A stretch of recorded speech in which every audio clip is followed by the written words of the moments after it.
এই যে আমার আঙুলটা যে আছে এইখানটাতে সুন্দর মাথার উপরে একটা দেওয়া আছে আবার। ওই যে চলে যাবে।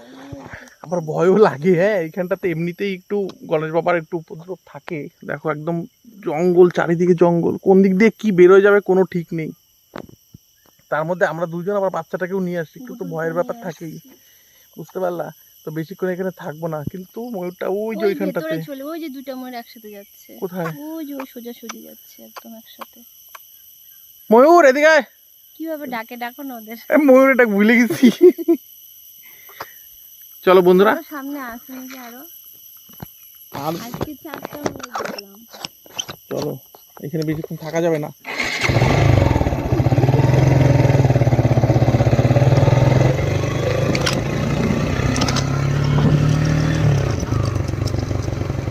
এখানটা বেশিক্ষণ থাকাটা নিরাপদ না। এই ফরেস্টের দিকে অনেক বড়, অনেক, বুঝতেই পারছো, তাড়াতাড়ি বেরিয়ে যাওয়াটাই ভালো। কিন্তু এসেছিলাম একটু ময়ূর ফয়ূর দেখার জন্য, যাই হোক দেখা হয়ে গেল, বাম্পার লাগলো আমার আজকে। পুরো শাল ফরেস্ট, আগে তো অনেক ঘন ছিল, এখন ওই ছেঁচড়া চোর সব গাছ টাছ কেটে নিয়ে গেছে।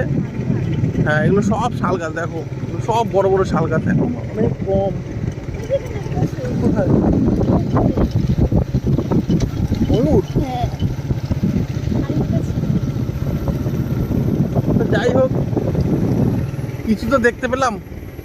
সত্যি কথা বলতে গেলে কি, ময়ূর আমি খুব বেশি একটা দেখিও নাই জীবনে, এই হঠাৎ হঠাৎ দিয়ে একবারই দেখেছি। বাইক ঠাইক নিয়েও যাচ্ছে সবাই। যাই হোক, ভালো লাগলো, ময়ূরটা দেখে সবচেয়ে বেশি খুশি হলাম আমি।